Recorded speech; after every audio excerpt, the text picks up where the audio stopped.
Hello friends and my dear student.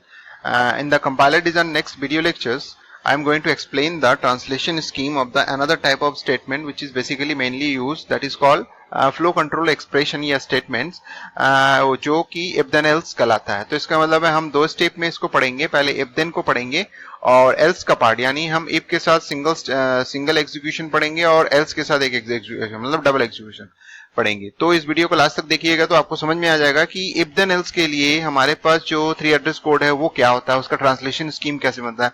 अगर ये video आप लास्ट तक देखने के बाद पसंद आया तो इसको लाइक कीजिएगा, शेयर कीजिएगा और सब्सक्राइब करना नहीं भूलिएगा। मेरे यूट्यूब चैनल का नाम है ई टीचिंग गुरुकुल। तो चलिए दोस्तों स्टार्ट करते हैं। इसको स्टार्ट करने के पहले हमको ये जानना जरूरी है कि ये किस तरीके का एक एक्सप्रेशन है। तो सबसे पहले तो हम लोग ये जान लेते हैं कि हमारे पास यहाँ जो ब्लू कलर में लिखा हुआ है ये आपका एक सी स्टेटमेंट है जो कि हम लिखते हैं, जिसमें लिखा गया है कि if a is greater than b then z is equal to x plus y। यहाँ y शो नहीं हो रहा, वो y है। आप कुछ भी मान सकते हैं, मतलब दो वेरिएबल है जिसको प्लस कर रहे हैं। तो इसका मतलब है कि अगर a की वैल्यू b से ग्रेटर हुआ तो प्लस हुआ। तो हमने इसके पहले वाले वीडियो में जिसमें मैंने आपको बताया था कि बुलियन एक्सप्रेशन को सॉल्व करने के लिए उसके 3 एड्रेस कोड कैसे होता है। तो इसका मतलब है a ग्रेटर देन b के लिए 4 लाइन ऑफ स्टेटमेंट्स बनेंगे जो 3 एड्रेस कोड को जनरेट करेगा साथ में। तो वो अलग प्रोसेस है। उस प्रोसेस में इफ यूज हुआ तो मैंने उस समय भी बताया था कि वो इफ देन एल्स का स्टेटमेंट को नहीं शो करता है। इफ देन एल्स स्टेटमेंट यहाँ पे आपको समझ में आएगा कि इफ देन एल्स के लिए हमको लिखना क्या पड़ता है, यानी उसके लिए कोड कैसे जनरेट होता है। तो इसका मतलब है ये एग्जीक्यूशन अलग होगा, उसके बाद जो रिजल्ट आएगा यानी या तो 1 आएगा या तो 0 आएगा। अगर 1 आया तो इसका मतलब है कि ट्रू हुआ तो ये एग्जीक्यूट होगा, और अगर 0 आया तो कुछ भी नहीं होगा। यानी एक सिंपल सा इफ देन स्टेटमेंट है। यहाँ लिखा गया है कि S production if E then S1, अगर ऐसा हुआ तो वो कैसे करके काम करेगा। तो इसका मतलब है ये प्रोडक्शन है, ये ग्रामर का एक पार्ट है, फ्लो कंट्रोल ग्रामर का एक पार्ट है जिसको हम अब 1 बाई 1 देखेंगे तो आपको समझ में आएगा कैसे हो। तो ये वाला हमारा प्रोग्राम है, तो जिसमें मैंने ये रिप्रेजेंट किया है कि a greater than b e को रिप्रेजेंट कर रहा है, यानी यहाँ जो प्रोडक्शन में लिया गया e उसको रिप्रेजेंट कर रहा है, और S1 जो होता है इस पर्टिकुलर स्टेटमेंट को रिप्रेजेंट कर रहा है, ये मान के चलते हैं। तो इस पूरे सिनेरियो का 3 एड्रेस कोड के लिए हमारे पास कंक्लूजन क्या आएगा, यानी किस तरह से हम इसको सोच को बदलेंगे, यानी हम इसको कैसे डिफाइन करेंगे, फिर उसके बाद हम ट्रांसलेशन स्कीम बनाएंगे, लास्ट में ट्रांसलेशन स्कीम। तो ये फर्स्ट स्टेप आपको समझ में आ गया। अब इससे थोड़ा आगे बढ़ते हैं। एक फ्लो डायग्राम हमने बनाया एक पिक्चोरियल व्यू में, कि आपको ये क्लियरली समझ में आएगा कि ये मतलब किस तरह से हम एग्जीक्यूशन को प्रोसेस करेंगे। जैसे फॉर एग्जांपल जैसे ई डॉट कोड, यानी ये हमारा कंडीशनल है। कंडीशनल मतलब है कि यहाँ पे बुलियन एक्सप्रेशन, जैसे मैंने यहाँ बताया A greater than B, suppose कर लो यहाँ A are greater than B execute हो रहा है, तो ये एग्जीक्यूट, इसलिए यहाँ कोड लिखा गया है। तो ये एग्जीक्यूट होने के बाद इसके दो चांसेस है, दो पॉसिबिलिटीज, या तो ये ट्रू होगा, ट्रू डायरेक्शन पे चले जाएगा, या तो फॉल्स होगा, फॉल्स डायरेक्शन। यानी इस पर्टिकुलर बॉक्स के दो आउटपुट्स है, यानी आउटगोइंग दरवाजे है, एक तो ट्रू होगा यानी ये दरवाजे से निकल जाएगा, नहीं तो फॉल्स होगा तो ये दरवाजे से। तो इसका मतलब है कि अगर ट्रू हुआ तो दरवाजे से निकल गया, मतलब है कि यहां से निकलेगा तो यहां से इंटर करेगा, यानी इस दरवाजे से इंटर करेगा, तो इसका मतलब ये वाले बॉक्स में आके वो एग्जीक्यूट करेगा। अगर सपोज करो फॉल्स हुआ तो सीधा सीधा वो क्या होगा, बाहर निकल जाएगा, यानी उसका बाहर का रास्ता रहेगा। तो यानी इन दोनों बॉक्सेस में सेकंड बॉक्स में आने के लिए हमारे पास ये दरवाजा है जिससे हम निकलने के बाद यहां से ये यहां एंटर करेगा। तो इसका मतलब ये हमारा एक थिंकिंग है, इस चीज को अब इंप्लीमेंट करने जा रहे हैं। तो देखिए कि नेक्स्ट स्टेज में हमारे पास है कि इस चीज को इंप्लीमेंट करने के लिए एक कोडिंग फॉर्म में इसको कैसे लिख सकते हैं। तो अब आ जाते हैं थोड़ा 3 एड्रेस कोड के कोडिंग फॉर्म में कैसे जनरेट करना है इसको। तो हमारा कोडिंग ऐसा होगा कि इफ इज इक्वल टू 0। अब देखिए सोचने का तरीका, यहां पे मैं बोला ट्रू एंड फॉल्स, तो इसका मतलब है कि जरूरी नहीं है कि हम ट्रू को लेके आगे बढ़े, हमको कुछ कुछ समय अपने आप को चेंज करना पड़ता है जिससे कि हमारा एक सीक्वेंस बन सके उस चीज को लेके। तो यहाँ पे उसने बोला कि अगर इज इक्वल टू 0 है तो सीधे सीधे बाहर निकल जाएगा। तो इसका मतलब है जो बाहर निकलने का तरीका है उसी से हमने शुरुआत किया है और हमारा काम बन जा रहा है। तो इफ इज इक्वल टू 0 यानी फॉल्स हुआ, देन गो टू फॉल्स, यानी फॉल्स वाला जो लेबल है वहां पे चले जाएगा और काम खत्म। और सपोज कर लो ये नहीं हुआ, तो इसका मतलब है सीक्वेंस में S1 आएगा और S1 एग्जीक्यूट करेगा। तो इसका मतलब है ये हमारा कोड था, ये हमारा उसके बेस पर एक सिनेरियो बनाया हमने, और उस सिनेरियो को इंप्लीमेंट करने के लिए देखिए हम इसको किस तरह से नेगेटिव वे में बढ़ते हुए हमारे इस सिनेरियो को फुलफिल कर रहे हैं। तो इसका मतलब it's just about the thinking कि आप किसी चीज को इंप्लीमेंट करने के लिए या तो नेगेटिव अप्रोच में बढ़िए या फिर पॉजिटिव अप्रोच में, लेकिन हमारा काम होना चाहिए कि S1 एग्जीक्यूट कैसे होगा एज अ सीक्वेंस। तो इसका मतलब है टॉप टू बॉटम जब सीक्वेंस में काम करेगा तो ये इसी चीज को फुलफिल कर रहा है। तो इसी का ही करस्पॉन्डिंग कोड अब हमको लिखना है। तो आपको समझ में आ गया कि ये हमारा मेन मोटिव है, तो इसको हमको क्रिएट करना है। तो इसीलिए अब सीधा सीधा हमारे पास ट्रांसलेशन का तरीका समझ में आ गया कि क्या होना चाहिए। तो इसका ट्रांसलेशन का तरीका के लिए हमको दो चीजें चाहिए, पहला तो एक ट्रू वैल्यू होना चाहिए और दूसरा फॉल्स वैल्यू। तो इसका मतलब है ट्रू वैल्यू यानी एक लेबल होगा, फॉल्स वैल्यू एक लेबल होगा। तो यहाँ पे हम एक एक्स्ट्रा चीज यूज करते हैं, न्यू लेबल। यानी हम ऑपरेटिंग सिस्टम से डिमांड करते हैं कि मुझे दो लेबल असाइन कीजिए जो कि मैं यूज करना चाहता हूं। तो ये भी एक बैकग्राउंड प्रोसेस है। जैसे मैं टेम्पररी वेरिएबल यूज करता था, यहाँ पे मैं लेबल यूज कर रहा हूं, तो लेबल का डिमांड किया। अब ये दोनों लेबल पेस्ट होंगे, वो कहां पेस्ट होगा आप देखिए। अब दो हमने डिमांड किया, अब जनरेट कोड यानी ये वाला लाइन तो जनरेट करना ही है क्योंकि ये हमारे पार्ट का है, 3 एड्रेस कोड का पार्ट है। तो इसका मतलब ये लाइन हमने जनरेट किया ऐसा करके पूरा का पूरा, जिसमें हमने लिखा कि ई डॉट फॉल्स जैसे हुआ तो then go to E dot false. तो ई डॉट फॉल्स मतलब ई के दो पार्ट होते हैं, ई का कोड पार्ट होता है यानी सिंथेसाइज एट्रीब्यूट ई का जो होता है, और दो मतलब एक और एट्रीब्यूट होता है जिसमें उसका स्टेटस बताता है कि ट्रू में जाना है या फॉल्स में। तो जैसे ई डॉट फॉल्स स्टेटस यानी सिंथेसाइज एट्रीब्यूट में अगर एग्जीक्यूट हो, क्योंकि ये फॉल्स वाला पार्ट है, तो ई अगर फॉल्स को बताता है यानी E dot place equal to 0 हुआ तो यानी ई डॉट फॉल्स को एग्जीक्यूट करेगा। तो यानी यहां पे जो मैंने सोचा था उसको यहां पे इस तरह से लिखा गया, आप देख सकते हैं। अब उसके बाद S1 डॉट कोड लिखना है। S1 डॉट कोड यानी S1 is a single statement भी हो सकता है या फिर मल्टीपल स्टेटमेंट भी हो सकता है, इसलिए इसका एक कॉमन नेम यूज किया है S1। फिर S1 डॉट कोड यानी सेट ऑफ इंस्ट्रक्शंस हो गए, और उसके बाद जो होता है क्या आना चाहिए, फॉल्स आना चाहिए, क्योंकि ये हमने क्रिएट किया है यानी ऐसा दिखना चाहिए, ऐसा ही क्रिएट होना चाहिए। तो इसलिए generate code E dot false. तो यहां पे देखेंगे कि ई डॉट ट्रू का इस्तेमाल नहीं हुआ, तो चाहे तो आप इसको यहां से यहां हटा सकते हैं, आप इसको ऑब्सोलेट कर दीजिए। तो हमारे पास 1 2 3 और 4 यानी ये सिंटेक्स डायरेक्टर ट्रांसलेशन स्कीम में लिख देने से हमारा काम बन गया। तो इसका मतलब है हमारा ये प्रोग्राम था, इसको हमने इस तरह से डेवलप किया है कि इस तरह से हमारा सिनेरियो बनना चाहिए। अब इसी सिनेरियो को इसमें कोड के फॉर्म में कन्वर्ट किया। अब इस कोड का इंप्लीमेंटेड फॉर्म जो होता है सिंटेक्स डायरेक्टर ट्रांसलेशन यहाँ है। तो सेम एज हम एल्स पार्ट के लिए भी कर सकते हैं। देखिए कैसे बनेगा। अब हाँ, उससे पहले मैं ये बता देता हूं कि इसको एक और तरीका है रिप्रेजेंट करने का। तो आप देख सकते हैं कि ये एक तरीका, डिफरेंट तरीका है। इसको समझने के लिए कोई प्रॉब्लम नहीं है, चाहे तो आप प्रीवियस वन इसको यूज कर सकते हैं, यानी ये ट्रांसलेशन स्कीम जो दिया हुआ है स्काई ब्लू कलर में, तो उसका यूज कर सकते हैं, या फिर आप इसका भी इस्तेमाल कर सकते हैं, जो आपको अच्छा लगे उसको आप यूज कर सकते हैं। इसमें भी सेम एज उसी चीज को यूज किया गया, लेकिन इसमें जो ट्रांसलेशन स्कीम के लिखने का तरीका डिफरेंट है।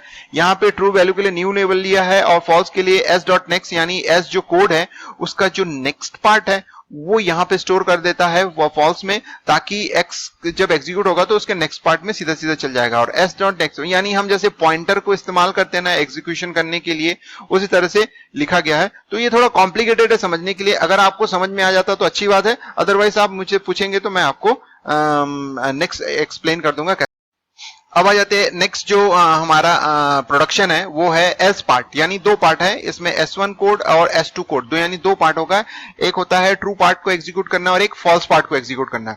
तो सेम एज मैंने बताया था कि इफ देन के साथ जो S1 एग्जीक्यूट किया था, तो अब जाता है S2 भी हमारे पास सेकेंड पार्ट है। तो यानी सेम सिनेरियो को हम यहाँ पे समझने की कोशिश करते हैं। ये हमारा पास कोड है जिसमें हम S1 को इससे, ये वाला फर्स्ट पार्ट है S1 और S2 है, और ये तो ये हम लोग लिखते हैं, लेकिन इसका कन्वर्शन कैसे होगा उसके लिए पहले हमको ये पिक्चर फॉर्म में इसको जानने की जरूरत है। तो यहाँ पे देखेंगे कि कुछ लिखने का तरीका डिफरेंट है, यानी सोचने का तरीका है। ये दोनों बॉक्स तो उसमें भी था जो हमने पढ़ा था प्रीवियस में, वो था। तो इसके ई कोड के दो जो एग्जिट पॉइंट है, E true and E false. अगर ई ट्रू हुआ तो ये फर्स्ट बॉक्स है, ये फर्स्ट एग्जिट पॉइंट का जो यहाँ पे दिया हुआ है वही ई ट्रू का है, और ई फॉल्स का जो होता है सेकंड बॉक्स यहाँ बनाया गया है, यानी दो बॉक्स है, दोनों के entry point E true and E false है। अब उसके बीच में मैंने एक इंसर्ट कर दिया go to S next. S जो होता है ये पूरा जो सिनारियो है, यानी पूरा जो बॉक्स है ये पूरा एस कहलाता है। तो इसका मतलब है ये जो लेफ्ट हैंड साइड में है वो एस से रिप्रेजेंट होता है, यानी एस का जो नेक्स्ट पॉइंट है उसको मैं इंडिकेट कर रहा हूं। गो टू एस नेक्स्ट का मतलब होता है कि सीधा सीधा इस बॉक्स के बाहर, यानी यहां से इस एग्जीक्यूशन से बाहर हो जाएगा। अब इसलिए हम लगा रहे क्योंकि S1 कोड एग्जीक्यूट होने के बाद S2 कोड ना एग्जीक्यूट हो, उसको बचाने के लिए हम यहां से सीधा सीधा सीक्वेंस को टर्मिनेट कर दे रहे हैं और बाहर निकल जा रहे हैं। तो अब इसी सिनारियो को अब यहां बनाने की कोशिश करते हैं। तो यहां पे देखेंगे कि जैसे इफ E.0 मैंने बोला कि नेगेटिव वैल्यू यानी फॉल्स वैल्यू, अगर फॉल्स हुआ तो सीधा सीधा फॉल्स स्टेटमेंट में जाएगा और S2 को एग्जीक्यूट करेगा और बाहर आ जाएगा। और सपोज कर लो ये नहीं हुआ तो इसका मतलब है ट्रू हुआ, तो यानी S1 को एग्जीक्यूट करेगा, गो टू ट्रू लिखेगा और बाहर निकल जाएगा। तो यानी ट्रू मतलब बाहर, सीधा सीधा बाहर, यानी पूरे बॉक्स के बाहर आना चाहिए। तो गो टू ट्रू यानी हमारे पास अब 2 लेवल का यूज होगा। प्रीवियस में हमारे पास सिर्फ 1 लेवल का यूज हुआ था, अब हमारे पास 2 लेवल का यूज होगा, ट्रू एंड फॉल्स। और लिखने का तरीका सेम जैसे मैंने अभी समझाया था। तो अब इसी चीज का ट्रांसलेशन स्कीम कैसे बनाएंगे, तो ये हमारे पास लाइन ऑफ कोड्स है जिसको जनरेट करना जरूरी है। तो इसको जनरेट करने के लिए हमारे पास जनरेट कोड का यूज करेंगे। अब कैसे होगा देखिए, 4 लाइन ऑफ कोड्स है, उसका हमको यूज करना है कैसे। तो हम 2 लेवल क्रिएट कर रहे हैं, हम डिमांड कर रहे हैं न्यू लेवल फंक्शन को कॉल करके, new level true and false, यानी वो एक लेवल नाम क्रिएट होगा। वो ऑपरेटिंग सिस्टम उसको क्या नाम देगा वो नहीं होगा, लेकिन हमारे पास इसमें स्टोर हो जाएगा वैल्यू में। अब ये तो जनरेट कोड फर्स्ट स्टेटमेंट हम जनरेट करेंगे कैसे कि इफ E.place जो भी वैल्यू होगा वो वैल्यू अगर इक्वल टू है, यानी जो भी रिटर्न हो रहा है रिलेशनल ऑपरेशन के थ्रू, जो हमने प्रीवियस वीडियोस में पढ़ा था कि बुलियन एक्सप्रेशन क्या रिटर्न करता है, तो वो रिटर्न होने के बाद अगर 0 से कंपेयर करेगा, अगर वो इक्वल हुआ तो देन गो टू E.false यानी फॉल्स वाला एग्जीक्यूशन करेगा।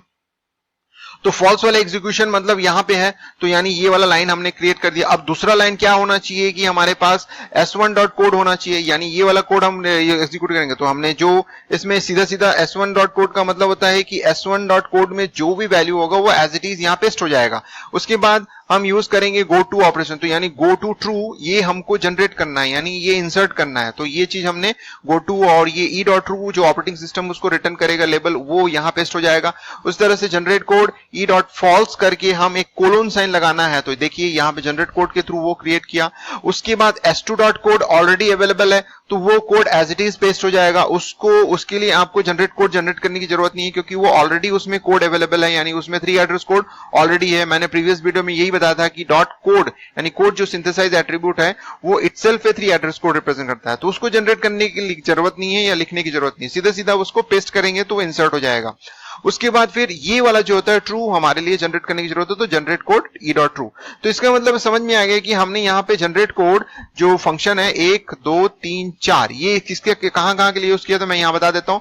पहले वाले लाइन के लिए यूज किया है, इसमें तो 3 एड्रेस कोड ऑलरेडी होता है, इसके लिए हमने यूज नहीं किया, तो 1 हो गया। ये दूसरे लाइन के लिए यूज हुआ 2, ये तीसरे लाइन के लिए यूज हुआ 3 और ये चौथा। और इसमें तो कोड ऑलरेडी होता है, क्योंकि ऑलरेडी कोड जो सिंथेसाइज एट्रीब्यूट होता है उसमें कोड अवेलेबल होते हैं, तो वो code as it is paste होता है। तो यानी ये सारे चीजों को हमने जब पहले समझा और उसका एक ब्लूप्रिंट तैयार करने के बाद उसका एक ट्रांसलेशन स्कीम हमने ऐसे करके बना दिया। तो ट्रांसलेशन स्कीम बनाना बहुत इजी है, आप जो सोचेंगे उस हिसाब से यहां लिख सकते हैं। अगर आप उसको पॉजिटिव वैल्यू के लिए काम करना चाहते हैं, जैसे E=1 के लिए काम करना चाहते हैं, तो भी आप बना के देखिए। अगर कोई ऐसा बनता है तो आप बना के मुझे डेफिनेटली सेंड कीजिए, लेकिन वो पॉसिबल नहीं है, क्योंकि E=0 से ही आपका बन सकता है। तो ये हो गया हमारे पास एक तरीका।